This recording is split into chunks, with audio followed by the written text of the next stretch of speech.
तो एक तरह से जिस तरह से हम बात कर रहे थे कि अभी की जो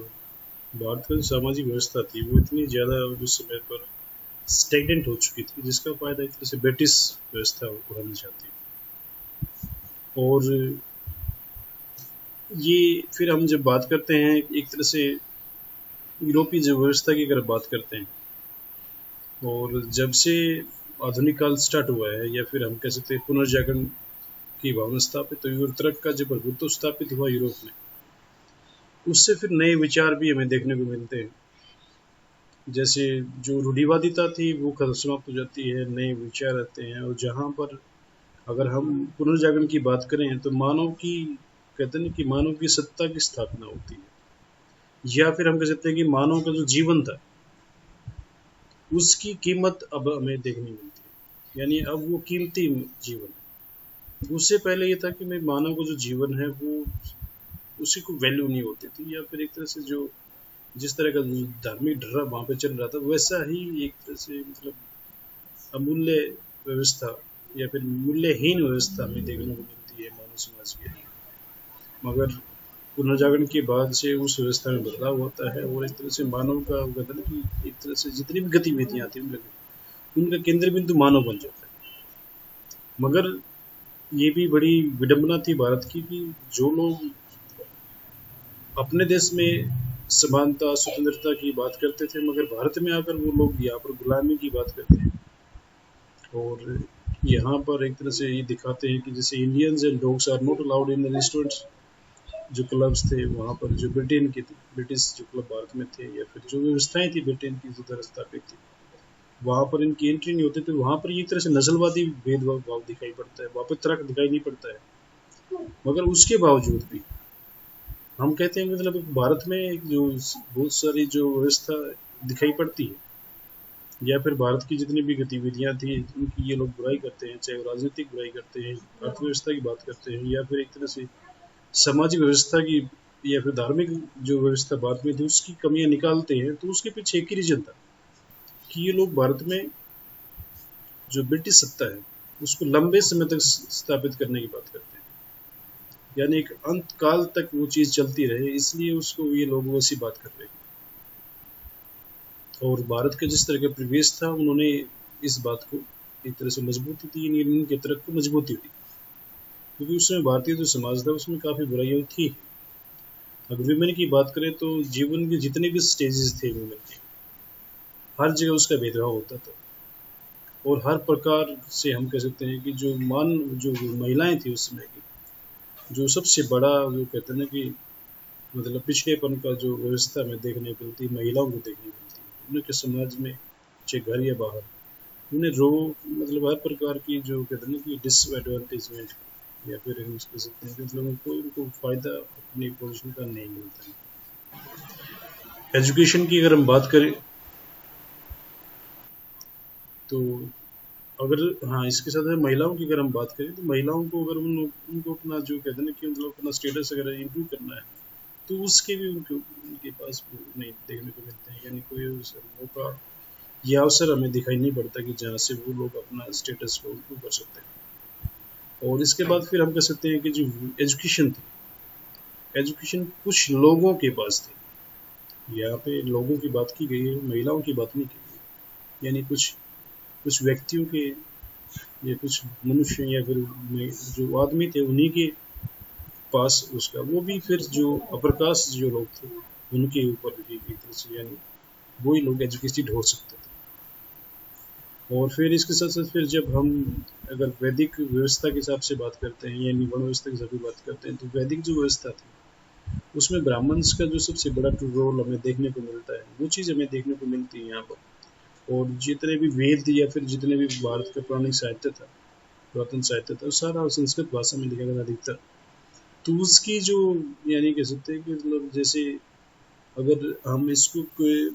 पुनर्जागरण से ही दोबारा कॉन्टेक्स्ट में इसको बात करें, तो पुनर्जागरण से पहले भारत उसका यूरोप का जितना भी साहित्य था वो लैटिन भाषा में था, और वो लोग जितने भी लोग थे वो लैटिन जानते नहीं थे दिखते, क्योंकि लैटिन सामान्य बोलचाल की भाषा नहीं होती थी लैटिन। और इसी यही कॉन्टेक्स्ट में यहाँ भारत में देखने को मिलता है कि जो यूरोप है, सॉरी भारत में जितना भी साहित्य वो लगभग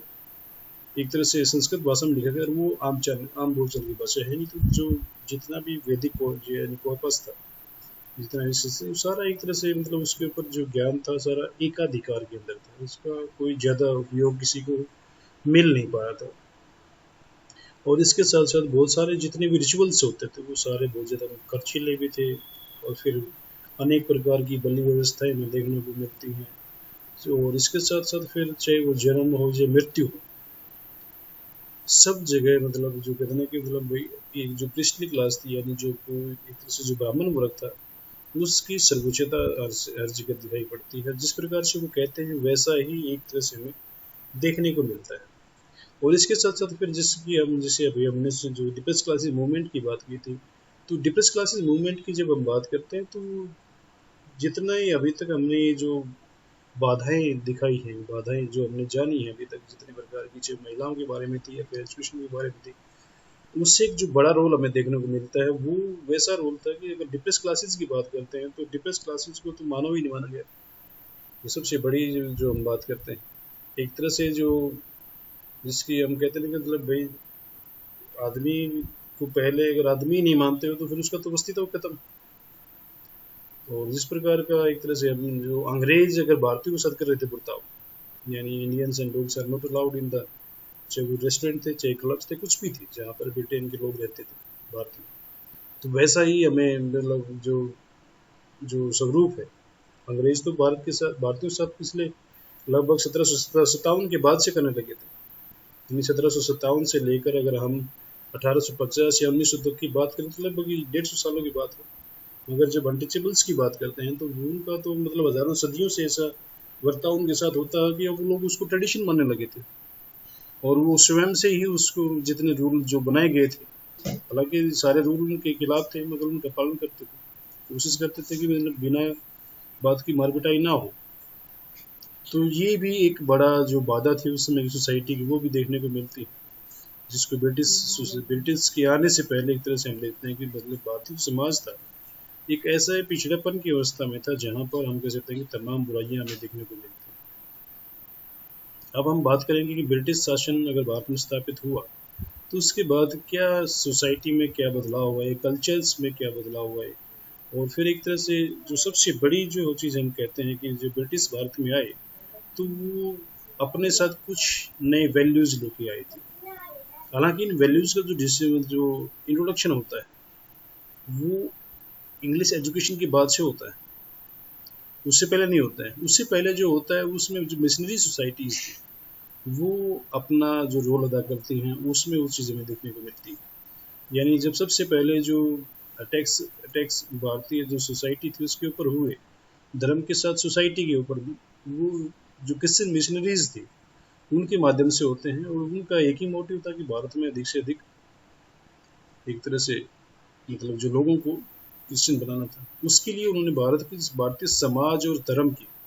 जो कमियां थी वो कमियां निकाली सारी, और उनकी फिर बुराइयां करनी शुरू कर दी। इसके साथ साथ फिर वो भारतीय जो देवी देवता थे या फिर जितनी प्रकार की व्यवस्थाएं थी उनको मतलब एक तरह से पिछड़ेपन की अवस्था में दिखा करके वो जो भारतीय लोग उसमें थे उनका एक तरह से वो दिखाना चाहते थे कि भाई हाँ, विश्वास जीतकर उन लोगों को क्रिश्चियन बनाना चाहते थे। और वो इसमें हमें काफ़ी मामलों में मतलब उनको फ़ायदा भी मिलता है अधिकतर, जब हम महिलाओं की बात या सॉरी उसकी ट्राइबल्स की बात करते हैं या फिर जैसे अनटचेबल्स की बात करते हैं तो वहाँ पर उनका फ़ायदा भी होता है। तो वो भी इसी बात की कहते हैं कि मतलब जो क्रिश्चियन जो रिलीजन है उसमें फ्रीडम है, लिबर्टी है, इक्वलिटी है और ह्यूमन राइट्स हैं सब। यानी वहाँ पर ना कोई जाति व्यवस्था है, ना कोई अंधविश्वास है, ना कोई किसी प्रकार का वो ऐसा मानता है किसी भी प्रकार के जन्म के आधार पर या किसी प्रकार की। हालांकि ये भी अब विडम्बना ही है भारत की कि जो क्रिश्चियन है भारत में आजकल उसमें भी जाति व्यवस्था में देखने को मिलती है, वहाँ पर भी दो दो चर्च देखने को मिलते हैं। यानी जो अनटचेबल्स हैं उनके चर्च अलग दिखाई पड़ते हैं, और जो मतलब काफ़ी जगह इसी व्यवस्था मिलती है, सब जगह तो नहीं मगर काफ़ी जगह ऐसी व्यवस्था मिलती है कि जो अपर कास्ट क्रिश्चियन थे, मतलब जो भारत में कभी अपर कास्ट हिंदू होते थे, उनकी जो एक तरह से चर्च वो जो कन्वर्ट होकर क्रिश्चियन बने, वहाँ पर उनका एक तरह से वो उनके चर्च अलग हैं, जो अनटचेबल्स थे उनके चर्च अलग क्रिश्चियन बनने के बाद। तो ये चीज़ भी हमें देखने को मिलती है। तो फिर खैर खैर ये बड़ा इशू नहीं है, मगर मेन बात जो ये है कि मतलब जब हम कहते हैं कि भाई जो जो नए आइडिया थे जिसको हम कहते हैं स्वतंत्रता, समानता, या फिर एक तरह से लिबर्टी की बात करते हैं, या फिर ह्यूमन राइट्स या मानव अधिकारों की बात करते हैं, वो फिर एक तरह से रेनेसां से ब्रिटेन में आई और उसका फिर प्रभाव भारत के ऊपर पड़ा। और वो प्रभाव तब ज़्यादा शक्तिशाली हुआ जब इन लोगों ने भारत में इंग्लिश एजुकेशन शुरू की। तो सबसे बड़ा जो बदलाव की शुरुआत अगर हम कहेंगे तो इंग्लिश एजुकेशन से वो हमें देखने को मिलता है। और इंग्लिश एजुकेशन से ही, चाहे वो उस समय के राजा राम मोहन राय थे, या फिर ईश्वर चंद्र विद्यासागर जी थे, या फिर जो जो दूसरे लोग थे जो बीरा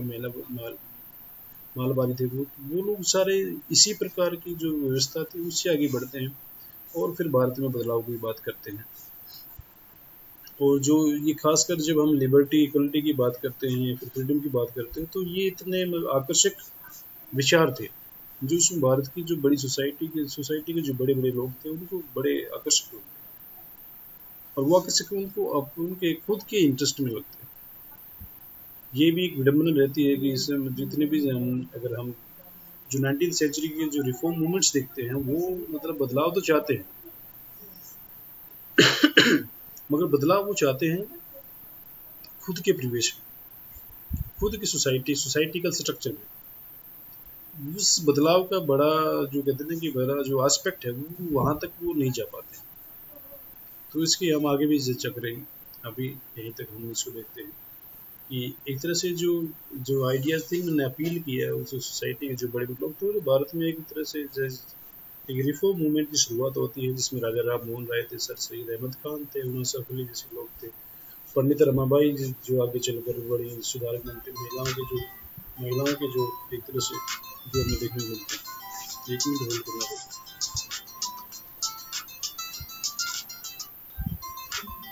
फोन आया भाई।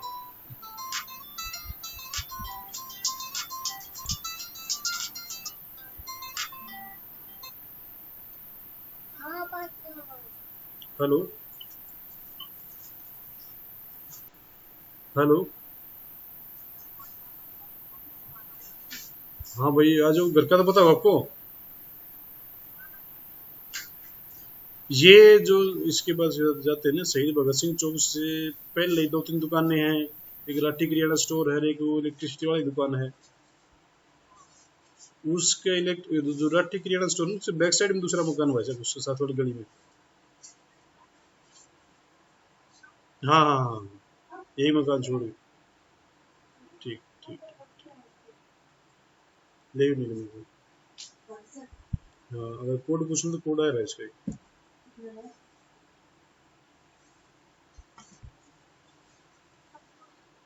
1919। बेटा मैं क्लास ले लूँ?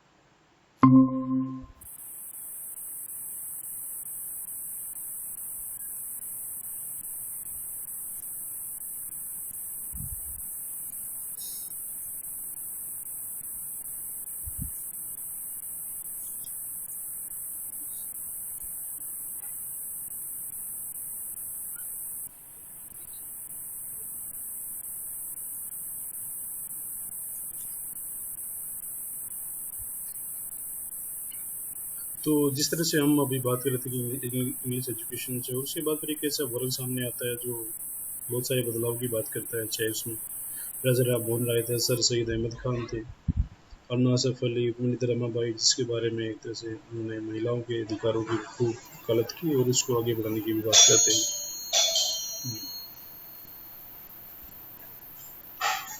अक्षत ये ले जा,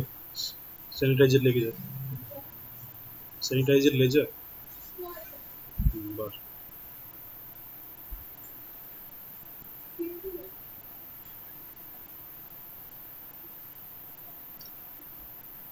और फिर एक तरह से बहुत सारे महिलाओं की कंडीशन सुधारने के लिए बहुत सारे जो कहते हैं ना कि वो रूल बनाए गए, यानी एक तरह से जो लीगल लीगल वो कह सकते हैं, ये एप्लीकेशन हमें देखने को मिलती है। और एक जो हमें इस तरह देखने को मिलता है कि एक प्रकार की जो सामाजिक एकता और फिर लिबर्टी, इक्वलिटी या फिर समानता की बात करते हैं तो मूवमेंट में दिखाई तो पड़ती है, मगर उतनी ज़्यादा गहरी एस्पेक्ट से हमें वो चीज़ दिखाई नहीं पड़ती। और कुछ नियम बनाए गए जैसे महिलाओं की कंडीशन सुधारने के लिए, जैसे हम 1829 का लॉर्ड बेंटिंग द्वारा सती को बैन कर दिए गए। विडो रीमैरिज एक्ट पास हुआ था, यानी महिला पुनर्विवाह की जो विधवाओं महिलाओं का था उसका पुनर्विवाह की एक तरह से करने उसको वो दे दिया गया था, राइट दे दिया था, अधिकार दे दिया गया था 1856 में। और फिर बाद में हालांकि 1872 में जो इंटरकास्ट मैरिज थी या फिर अंतर जो जातीय अंतरवर्ण अंतरधर्मी जो विवाह थे उनको भी एक तरह से पास कर दिया गया था, यानी उनको भी मान्यता दे दी गई थी। और शारदा एक्ट बनता है 1929 में, यानी जिस तरह से जो एक तरह से बाल विवाह रोकने के लिए। और इसके साथ साथ फिर 1800 जो 81-82 में एक तरह से हम देखते हैं जो एज ऑफ कंसेंट बिल भी आता है, जिसमें महिलाओं यानी बाल विवाह के जो लड़का और लड़की थी उसकी उम्र बढ़ाने की बात की जाती है। और इसमें सबसे ज़्यादा प्रभाव शारदा एक्ट से पड़ता है 1929 से। और ये जो एक्ट थे एक तरह से जिसमें 14 लड़की की आयु और 18 साल यानी लड़के की आयु, ये सबसे बड़ा उस समय का जो क्रांतिकारी जो हमें दिखाई पड़ता है वो चीज़ शारदा एक्ट से हमें देखने को मिलती है। और इतने जितने भी जो मूवमेंट हुए इन्होंने सभी ने एक तरह से जो रूढ़िवादी जो कास्ट व्यवस्था थी उसकी एक तरह से आलोचना भी करते हैं, क्रिटिसाइज करते हैं, और अनटचेबिलिटी की जो प्रैक्टिस थी उसका भी विरोध करते हैं। तो ये चीज़ हमें देखने को मिलती है। और मगर यहाँ पर एक सबसे बड़ी जो समस्या रहती है कि जैसे अनटचेबिलिटी की अगर हम बात करें तो उसकी क्रिटिसिज्म तो करते हैं, मगर उसको रोकने की बात कोई मतलब ऐसे तरीकेवार दिखाई नहीं पड़ती कि जैसे होनी चाहिए थी। जो जो कहते हैं कि जो जील या फिर उत्साह विधवा पुनर्विवाह एक्ट के लिए किया गया था या फिर सती प्रथा के लिए किया था, वैसा कोई जील हमें जो भारतीय समाज है उत्साह है सती पर ये सॉरी जो अस्पृश्यता थी उसके निर्माण के लिए हमें नहीं देखने को मिला।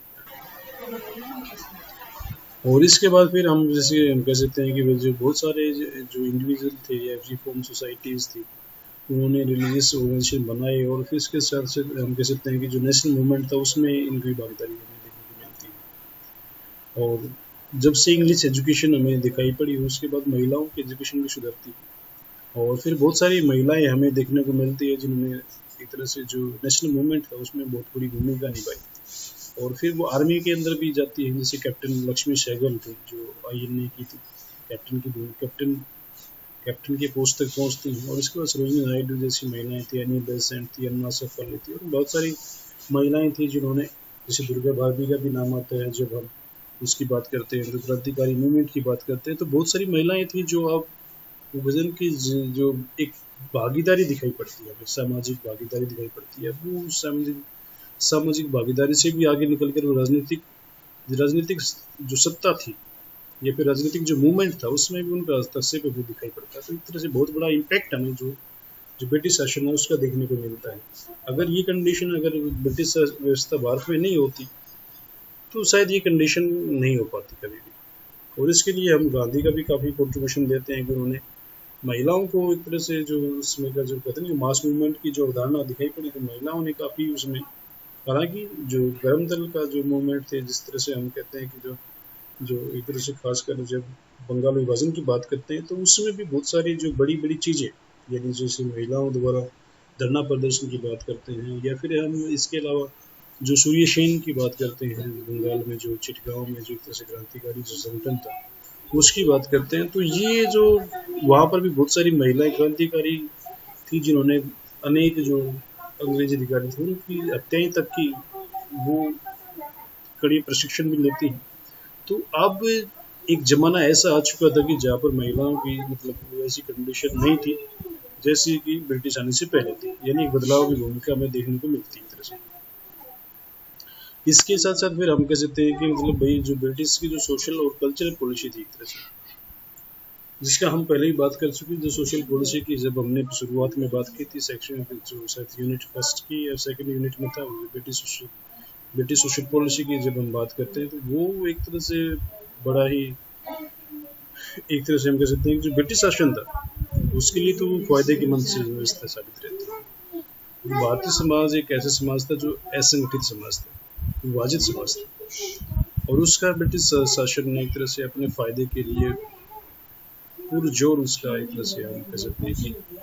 एक तरह से उसका फायदा भी उठाया, और उसका एक तरह से हम कह सकते हैं कि अपने शासन के लिए उसका प्रयोग भी किया एक तरह से। चाहे वो 18 की क्रांति के बाद ये जो सोशल पॉलिसी है वो हमें ज़्यादा मतलब दिखाई पड़ती है।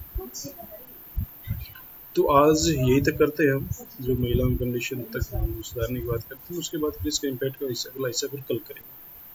इसमें कोई ऐसी बात हो जो आपको समझ में नहीं आई हो, उसके बारे में हम बात कर सकते हैं।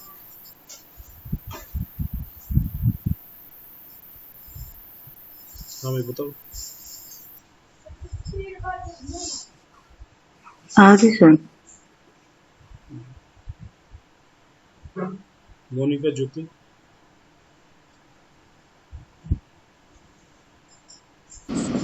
आ गया सर। चलो ठीक है बेटा। फिर अगर सर आ गया भारत समझ। हैं? अगर सर भारत में अंग्रेज नहीं आते तो मतलब ये था कि जो लेडीज है उस उनका जो सुधार हुए हैं अंग्रेजी शिक्षा के कारण ही हुए हैं। अगर अंग्रेज भारत में नहीं आते तो ये सुधार नहीं होते क्या? आप देख लो कि जिस तरह का हमारा जो कंडीशन रही, अंग्रेज भारत में इस लगभग 1600 से आना शुरू हुआ उनका, और उसके बाद से फिर अगर हम बात करते हैं कि 1757 प्लासी लड़ाई के बाद एक तरह से कहते हैं कि भाई, या फिर हमारा जो आधुनिक काल की हम बात करते हैं तो 1757 से ही माना जाता है हमारा जो सिलेबस भी है एमए का। उससे पहले का अगर आप दौर देखोगे तो उस दौर में कितने बड़े बदलाव आपको देखने को मिलेंगे। आप खुद आइडिया लगाएं, आप जैसे जैसे अगर हम हिस्ट्री के स्टूडेंट हैं तो हम खुद आइडिया लगाएं कि मतलब जो व्यवस्थाएं हजारों साल से बिना परिवर्तन के चलती आ रही थी, ऐसा नहीं था कि मतलब भाई जो रेनेसां जैसे विचार थे उनके पास नहीं पहुंचे थे, या फिर हम ये कह सकते हैं कि जो व्यवस्थाएं चलती आ रही थी वो चीज़ें ऐसी भी नहीं थी कि मतलब भाई भारतीयों के पास वो चीज़ें विचार में नहीं थी। अगर हम बौद्ध धर्म की बात करते हैं, समानता की बात करता है बौद्ध धर्म में, भक्ति आंदोलन की बात करते हैं वो भी समानता की बात करता है, और बौद्ध धर्म और भक्ति आंदोलन में लगभग ये लगा लो कि आप 600 और 1200 यानी 1800 वर्षों का गैप है, और 12वीं शताब्दी में भक्ति आंदोलन भारत में आया, और लगभग ये लगा लो कि अकबर के समय से लगा लो या फिर जहांगीर तक शक्तिशाली रहता है, यानी लगभग 1627 या फिर 1600 तक। उसके बावजूद भी हमारी जो कंडीशन है महिलाओं की, उसमें कोई बदलाव हमें देखने को, ऐसा महत्वपूर्ण बदलाव देखने को नहीं मिलता। ये तो एक अनुमान है कि हमारे पास अंग्रेज आए, और अंग्रेजों के आने के बाद क्योंकि वो लोग चाहे उनके अपने उसमें निजी स्वार्थ थे, क्योंकि डिवाइड एंड रूल की बात करते हैं, और जिस प्रकार की जो सोशल पॉलिसी हमें उनकी देखने को मिलती है वो सिर्फ इसी के लिए थी कि मतलब भाई अंग्रेज भारत को विभाजित करके, क्योंकि जब लोग एकजुट होंगे तो उनके ऊपर शासन करना आसान नहीं होता है, और जब विभाजित होंगे तो उनको शासन करना भी आसान होता है। आज के दौर में भी ये बहुत ही मतलब महत्वपूर्ण व्यवस्था दिखाई पड़ती है। जब इलेक्शन होते हैं तो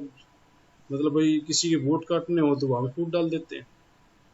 ये भी आपको देखते हैं। और इसके साथ साथ फिर हम आज भी देखते हैं कि हमारे जो समाज में परिवार वगैरह इत्यादि है उनमें आपस में कितनी एकजुटता पहले होती थी, अब नहीं है। अगर आज से 40 साल पहले की बात देखें तो किस तरह के संयुक्त परिवार होते थे, आज वो इतनी व्यवस्था नहीं है। उसके अलग रीजन है, मगर फिर भी हम ये कह सकते हैं कि मतलब जो बदलाव का एक हमें स्वरूप दिखाई पड़ा अंग्रेजों ने, चाहे उन्होंने सत्ता के बल पे किया, चाहे उन्होंने फिर वो कहते ना कि भाई आपके पास ये, जैसे आप तो ये कहते हैं कि मतलब भाई जैसे हम पहले कहते ना कि बहुत सारे लोग अगर जितनी बीमारियों की खोज पिछली 2 शताब्दी में हुई है, यानी 18वीं से लेके 19वीं और 20वीं शताब्दी में जितनी बीमारियों की खोज हुई है, अब लोगों की मरने की जो संख्या वो कम हो गई। मगर ऐसा नहीं है कि बीमारियां पहले कभी होती ही नहीं थी, पहले बिना इलाज के लोग मर जाते थे। तो अगर इलाज से फायदा हुआ है तो हमें उसको एक तरह से हम कह सकते हैं मतलब भाई चलो हाँ, साइंस ने प्रगति की। और दूसरी बात जब हम करते हैं ना कि अगर ये साइंस, ये टेक्नोलॉजिकल चेंज नहीं होते तो शायद फिर हमको दूसरी बात करते ही नहीं। हमें भी आज भी वही जमाना अच्छा लगता जब महिलाएं घर के अंदर रहती और जो भी जी में आता वही मतलब कहता भी पर्दा करो बच्चा। यानी जितना भी आज अगर हम महिलाएं बात करती हैं, क्योंकि आज भी आप देख लो महिलाओं को वो अधिकार देने की बात कहाँ होती है। जैसे ही किसी लड़के की शादी होती है, उस शादी के बाद फिर उसका जीवन इतना बदल जाता है, भले ही उसने वो किया हो, जैसे हम कहते हैं कि इसने मतलब जो MA या फिर PhD तक की हो, साइंस पढ़ी हो, उसके बावजूद भी उसका पहला काम ये होता है भाई करवा चौथ आते ही आपको फिर अंधविश्वासी बन जाना है। जबकि साइंस तो कहती है भाई कि अगर आप भूखे रहते हो, उस भूखे रहने से फिर किसी की अगर उम्र बढ़ती हो तो कोरोना में तो सारे भूखे रह जाते हैं, फिर सारे लोग, फिर तो कोई मरता ही नहीं, मगर लोग तो उसके बावजूद भी मर रहे हैं। तो मेरा कहने का भाव यही है कि एक हमारे पास एक वो कहते हैं कि केस स्टडी है।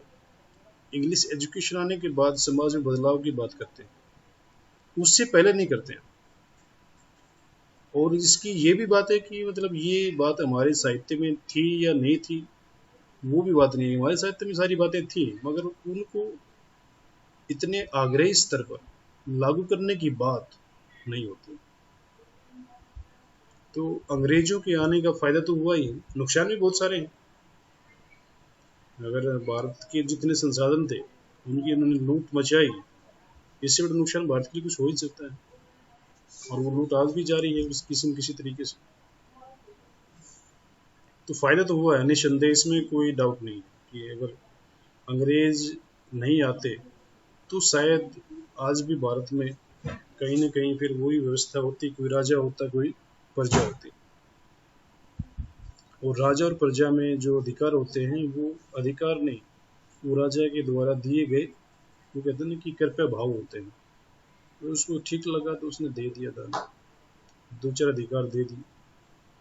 अब अगर लोकतंत्र है तो आपके अपने राइट्स हैं, आपके अधिकार हैं, उन अधिकारों के बेस पे आप उस लोकतंत्र में बदलाव कर सकते हैं, पहले नहीं कर सकते थे। तो मेरा सबमिशन तो यही है कि उनके आने से फायदा हमें सामाजिक रूप से तो हुआ है। और खासकर महिलाओं के बारे में अगर बात करें तो जितना ज़्यादा बड़ा प्रभाव में महिलाओं की कंडीशन उठाने में हुआ है, उतना शायद ही किसी दूसरे वर्ग की हुआ है, या फिर दलित वर्ग के बारे में बात कर सकते हैं।